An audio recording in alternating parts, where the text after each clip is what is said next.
Thank you for seeing me, Dr. Violet. Of course, Artie. What seems to be the problem? I've been suffering all morning, and I need your help. I see. Are we talking about a headache, nausea, irritation? Oh yeah, a lot of that. Which one? All of them. Who's there? Bananas. Where would you like them? Over there will be fine. You got it. So, you were saying headache, nausea, do you think it was something you ate? Oh, I know it isn't that. How do you know? Who's there? Bananas. Want them over there? More bananas? Why? I couldn't tell you. I just delivered them. For someone who thinks they aren't sick because of something they ate, you sure do eat a lot of bananas. Those aren't mine. Here we go again. Yes. Bananas. I'll just put them over here. Have a good day. You know, I think I might be understanding why you're feeling irritated. Took you long enough. He's been doing this since I got here. What is it this time? This had better not be more bananas. Nope. Oranges. Orange, you glad I didn't say bananas? Yeah. All right, I'll write you up a prescription. What are you giving me, Doc? At least 1/2 an hour of radio programs. That should at least give you some peace. You're a hero. Seriously. We better get started. He seems to have gone chronic. Good idea. Knock, knock. That does it. I don't want to hear any more jokes, Destin. Aw, come on, Artie. They're funny. You guys laughed at them before. Yeah, maybe the first 17 of them. Why else do you think we started listening to the radio? I just figured you were giving me time to look up more in my joke book. Yeah, no. Hey kids, what's up today? Oh, Mr. Jacobs, thank goodness. Save us. Save? What seems to be the problem, Violet? They don't think the jokes in the book you gave me are funny. Aha! So you're to blame. It would appear so. And it's not just a book of jokes, it's knock-knock jokes. The worst. What do you mean? I like them. They just don't make any sense. I've never heard of anyone calling out, "Who's there?" when someone knocks on their door. Who does that? Why not just open the door and find out, you weirdo? I hadn't thought of it that way, but yeah, you're right. It's a joke, guys. It's funny. It doesn't have to make a whole lot of sense. You know, you don't have to open the door to see who's knocking on it. They have those cameras that send the video to your phone so you can tell who's at your door. Oh yeah, I saw videos of that online. Guys, But aren't those cameras built into doorbells? Some of them, yeah. Just another reason that knock-knock jokes don't make any sense. Why knock when there's a doorbell right next to you? I think they've missed the point, Mr. Jacobs. I think you're right, Destin. Want to listen to the radio while they unlock the mysteries of the universe? That sounds like a good idea.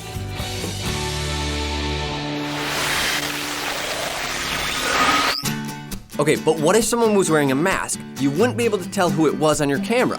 And how would that be any different than seeing them in person, Artie? Good point.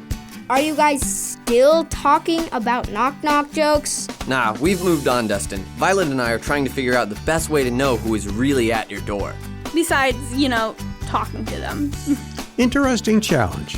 It's not as easy as you might think. What do you mean, Mr. Jacobs? I was just thinking that it's hard to tell who anyone really is at a glance. I don't know, I can tell who you are just by looking at you. You're Mr. Jacobs. That's Violet, he's Destin, and I'm Artie. Not that hard. Maybe not, Artie, but knowing who someone is a little more than just knowing what they look like. It is? Sure.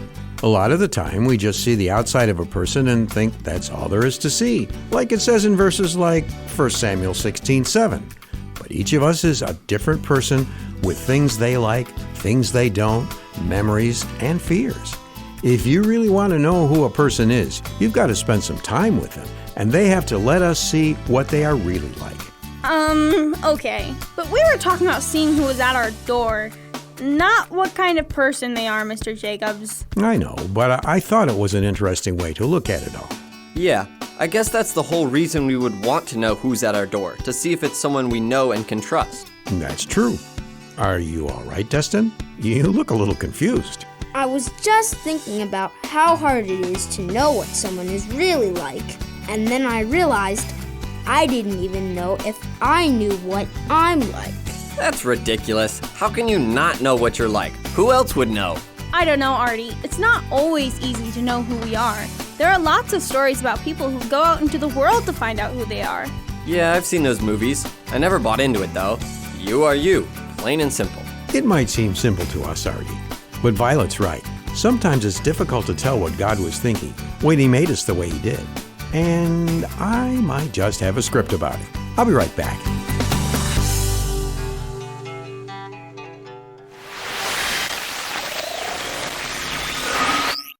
And now, from the garage of Lionel Jacobs comes the wonderful drama, The Wayward Car, an adapted biblical teaching about identity. Once upon a time, there was a car. I'm sure you figured that out from the title of the story. Right. This car was very special, for she had been designed by none other than the world-renowned engineering genius, Benjamin Monaco. Just a moment, I have a cameo. Welcome to my motor shop. Feel free to look around, try out the cars for size. Just don't smudge the glass.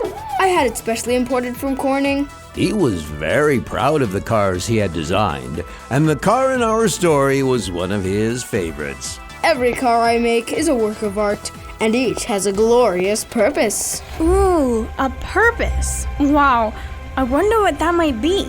And so the car drove out of the motor shop and went to find her purpose. The world is so big though.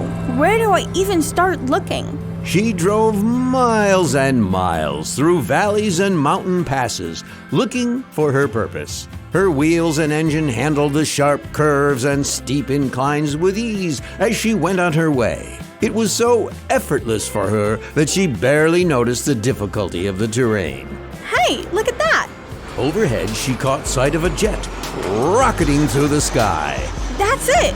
I was made to fly! I better catch up with him so he can give me some pointers. And so the car tore after the jet rather quickly, but still under the speed limit. Gotta set a good example after all. It wasn't long before she saw the jet land in an airfield. Timidly, she approached. Hello there. Can I help you? Hi, yes, I would like to learn how to fly. I just know I was made for that. Okay. Where are your wings? Well, I don't have any. But you don't need wings to fly, right? I suppose not, but it usually helps. Well, wings or no wings, I'm willing to give it my best. And so the jet took the car to the end of the runway. So I just go as fast as I can? Yep, then you just lift off the ground. That's how I do it anyway. The car wasted no time. She roared down the long path as fast as her mighty engine could take her. 88 miles per hour? Still not flying? Must go faster! And she did go faster. 100, 120, 140, 160. Look out! You're running out of runway! I don't get it! How fast do I have to go to fly? You're doing everything right as far as I could see. Maybe flying isn't your thing. No, let me try again. And she did try again, several times. And though she was coming close to setting land speed records, she just wouldn't fly. I don't know what to tell you. Maybe flying isn't your thing. And so the car went to find what was her thing.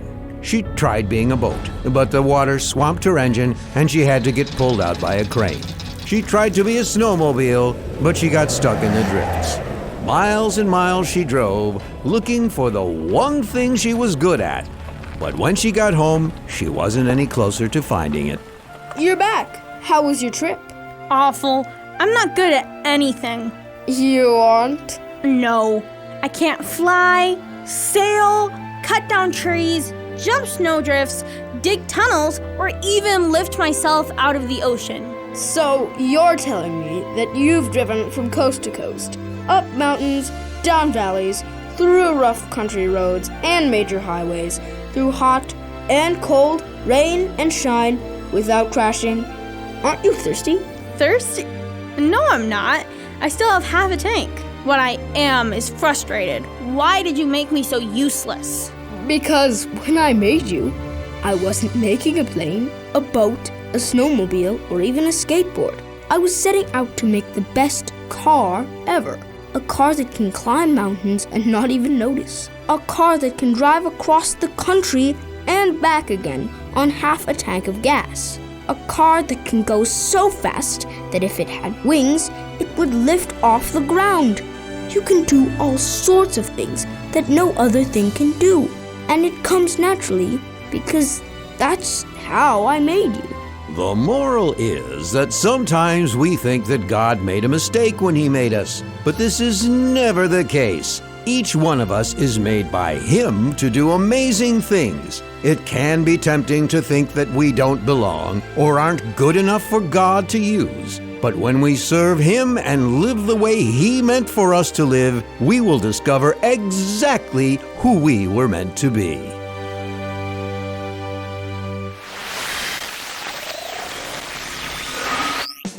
Whoa, looks like I've got a garage full of thinking kids. We're just thinking about the story about the car and all the other stuff we've been talking about today. Sounds like a pretty big list of topics. Yeah, and I have a question for you, Mr. Jacobs. All right, Artie.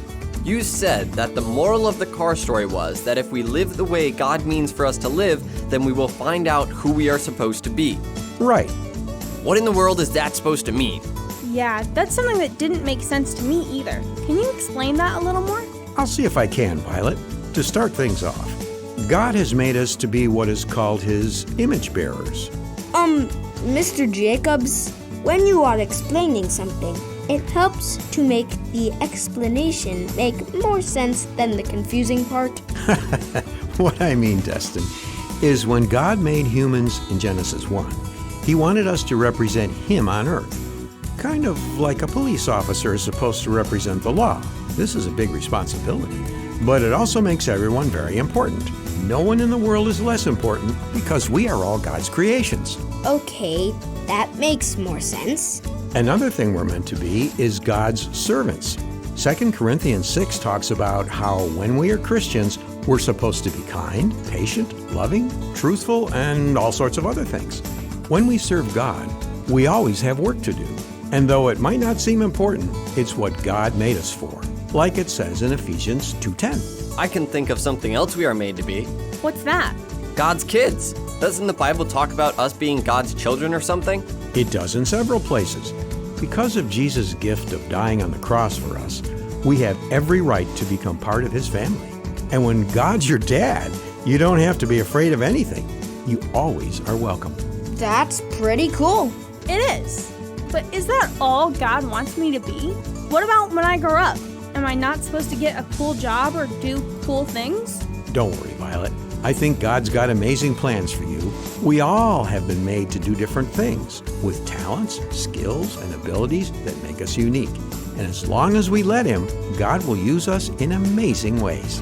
Yeah, like making people laugh by telling jokes. Ugh, or maybe not? Yeah, I'd better go, Mr. Jacobs. I think I hear my mom calling. At least I hope I do. Yeah, me too. See you around. Bye, guys. My jokes aren't that bad, are they, Mr. Jacobs? I don't think so, Destin. Why don't you read them off to me? Okay, I'll turn off the radio first, though. Sounds good to me.